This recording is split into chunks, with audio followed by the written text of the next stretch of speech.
Boom! Hey, what's going on, my friends? So congratulations on making it inside here of the Make Women Chase You free action report here with me, Gil Franklin. I am your host. I am a leadership coach for men. I am not your fucking dating coach. I just help nice guys become great fucking men. Again, like I said, I'm not your dating coach. There's a lot of great dating coaches that are out there. There are male dating coaches. There are female dating coaches. There are guys that have opinions. Blah, blah, blah.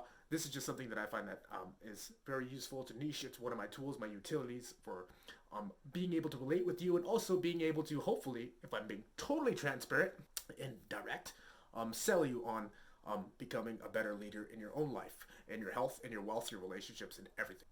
So, what is this chapter? This chapter is quite simple. It's called Meet Jerry. Who's Jerry? It's, God bless his heart, because he's still the boy.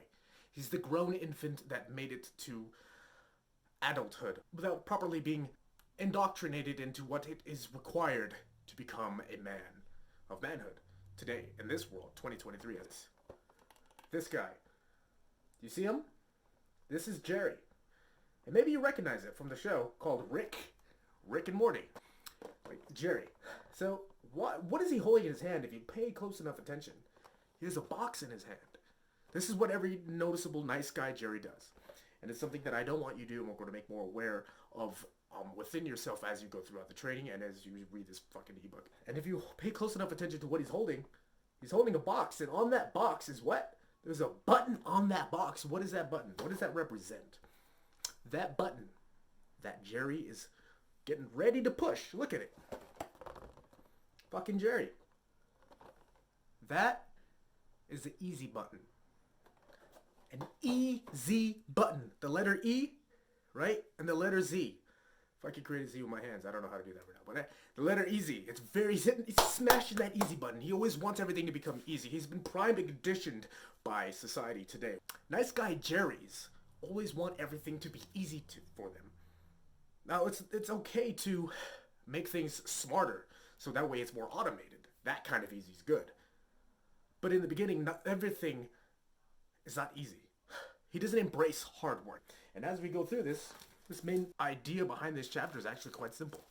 I'm going to read off to you, not all of, but all of the specifications of what qualifies and quantifies this character archetype of what? Oh, that's right. Jerry. Nice guy Jerry. Because guess what? That Jerry, like it or not, because you found this video, is you. Here's some of the character attributes of Jerry. And brace yourself, because they're real. Number 1. Crushingly low self-esteem. Okay? Number 2. No larger-than-life purpose, no larger-than-life goals, no ambition, no silly but yet larger-than-life silly goals. Things you just want to pursue after because they're fun. So that's 2. 3. Low accountability threshold. Their skin is very thin, they cut easy, they're fucking little bitches. Number 3. Number 4. Very little, strong, stoic, ambitious male role models. They have a shitty male, like honest, masculine role model in their life. That's number 4. Number 5. They have very little, if not no, money or financial IQ.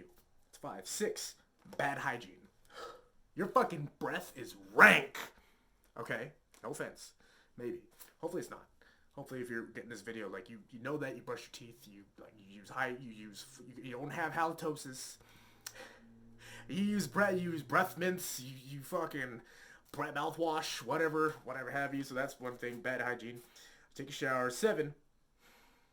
You don't care for your health. You don't. I don't mean six-pack abs, but this person doesn't care for their health. Number 8. He relaxes into his own general comfort zone far too fucking much. Sorry, that's 8. 9, he's not fun. Everything's too serious for him. He can't just let loose every now and then. He needs a drink in order to let loose. So he's not very fun. He has a lame personality. He has a limp dick because of his lame personality. And therefore, because of that, he does not invite challenge from other women. He does not inspire challenge in other men, which also pushes him back. Therefore, he has very little character. Again, There's pages of this. I'm not going to read the whole thing, but I am definitely going to be railing off, if not 20 to 30 of these, so that way you understand the real dynamics and details, not just of what I've researched, but what other guys are experiencing as well. And these people are nice guy Jerry's. No different from me, no different from you. But the few of them who watch this video will not get it. But if it is you and you are just like me, you want to become better, you're going to become better, period, then yeah, you understand that these are your weaknesses. But together, we're going to work on it. And you will go from nice guy Jerry to a fucking great man. To Rick. Alright, cool. So, number 12, they have very little emotional intelligence, if not social intelligence. Those two are very much so intertwined within each other. Number 13, they're not very handsome. And you don't really have to worry about that because that's just a character aesthetic thing. You can always change that later. You can work on your health. You can do all that stuff. So 13, 14, they're stupidly lazy and inconsistent with a lot of shit in their life. And then they complain about that. They blame the outside environment for what happens on the inside and the actions that they don't take. So 15, they lack resoluteness. They lack conviction, which is basically just the ability to see things through to the end. Bitter as it may be sometimes, or just to a very wonderful, seductive climax. I'll let you think what that means. So, 15, 16, they're not very challenging. I think I said that. Or self-competitive with themselves. They don't like looking at these little weaknesses like that I'm pointing out right now. And they say they'd always shrink away. If you're the fat guy in the room, if you're the fattest fucking guy in the room and you're going to a fit convention so that way you can be around people that are going to, that are way light years fucking ahead where you want to be with your own physical health, and then you feel out of place, good. Why? Because that takes so much fucking courage to do that. You know what every other fucking lame-ass fat person that goes into that bitch that doesn't have any goals or ambition does? He shrinks away. He walks down the street to fucking, I don't know, McDonald's and buys a sandwich and eats his pity away to his emotions and making himself fatter. This is not a video for the week. So, what that person does when he's in that fit con, he makes friends with these people that can now hold him accountable. So that way he goes from fat to fit. Right? Okay. So that's that's self-competitive. You fiercely challenging yourself to change your circumstances no matter what. Which is almost cutthroat. So that's 16. Now, these are more of the what I railed out basically is a lot of the more ruthless stuff. I'm gonna get more down to, like, I want to connect with you. I want to take it home, and I want to understand. I want to come from a place where I'm understanding you now. So that is number 17. Maybe you've been used before by women, and it hurts. It hurts your heart. I get that. So that's one. That's 17. Number 18. You wonder why girls go cold after the first date, or the first few dates, right? 18. 19. You are an overpleaser with women. You just let them do whatever they want. You let them say whatever they want. You let them push you around in social environments or in personal environments because you think that they're just the best. And to some degree, like, that's okay. You want them to feel powerful. But to an overextending part where they're just doing it too much, where they have to be the one in control instead of you, you're cutting your own dick off. You don't want that. Next. You're coming off, or maybe you've come off too needy before, and you don't like that, and you sense that these women are like, now they don't sense you as the man. You want to become what? The man. Again. So maybe you can relate with that. Maybe you have a fear of old age. Maybe you're just too old, or you think that you're too old, and you think that's the limiting factor. Truth? I think that's a great thing. If you're old enough and you're attracting younger women, dude, that's a fucking badass thing. There's no such thing as too old. Unless you're like 1,000 years old or 100 years old. But even then, like, you can still back these bitches. So next, you have a strange but if not normal fear of rejection. That's normal too. I'm going to reel off about 7 more, and then we're going to cut this video. You fear the dreaded friend zone. You're afraid of the friend zone. The cool part is, I'm not going to teach it in this particular ebook, but the good part about that is, if you stick around me long enough, I'm going to teach you and I can demonstrate to you how you can be able to friend zone her first. So that way she maintains and sustains the actual attraction for you. But there is a certain way to do it, and the way you have to hold yourself in your own life in order for it to work. Otherwise, you just come off as this needy little what bitch. And if that's you, you can't hang out with me. Sorry. So 5 more to go. You're stuck remaining text buddies with this girl. Does it make sense? Yeah. That's one. Next,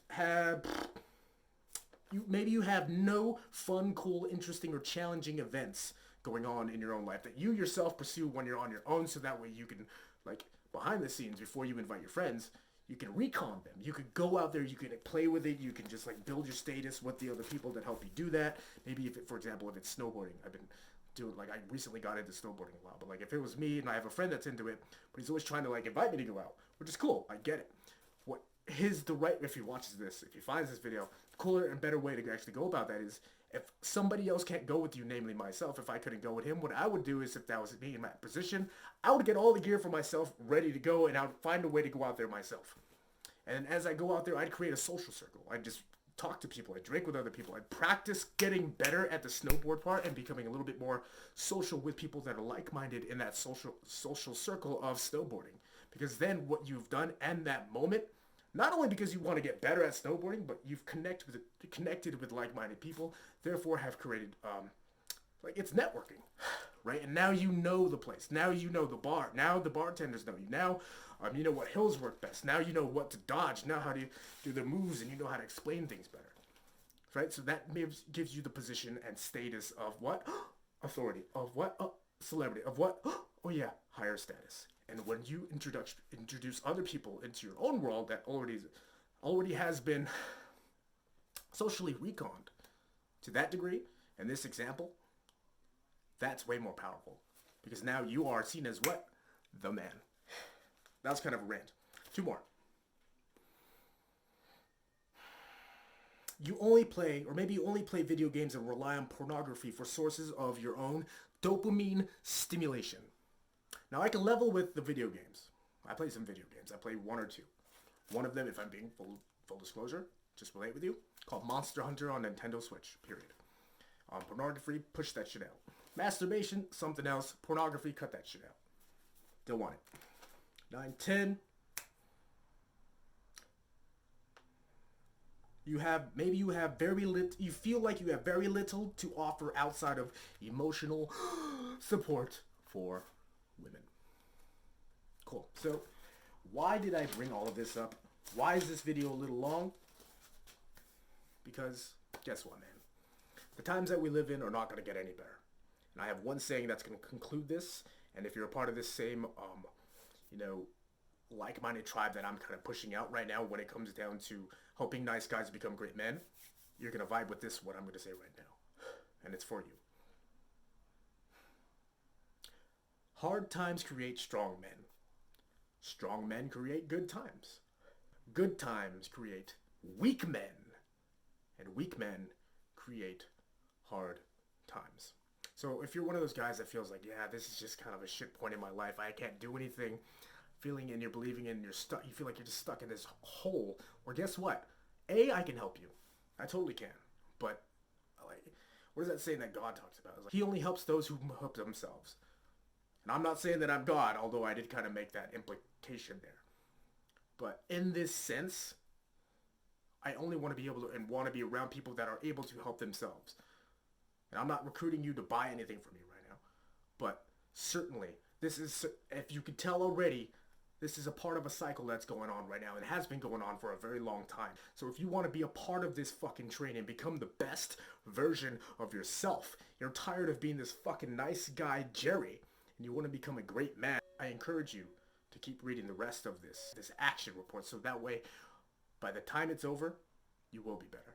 You have new techniques. You have a new frame of mind. You have me now as your backup, as your reference, as a background coach that you can keep an eye on, so that way you can keep yourself in the reframing perspective of you are the man and other women want to be around you. Does that sound like something you might want to be? Cool. So keep reading, and I hope you enjoyed this video. See ya.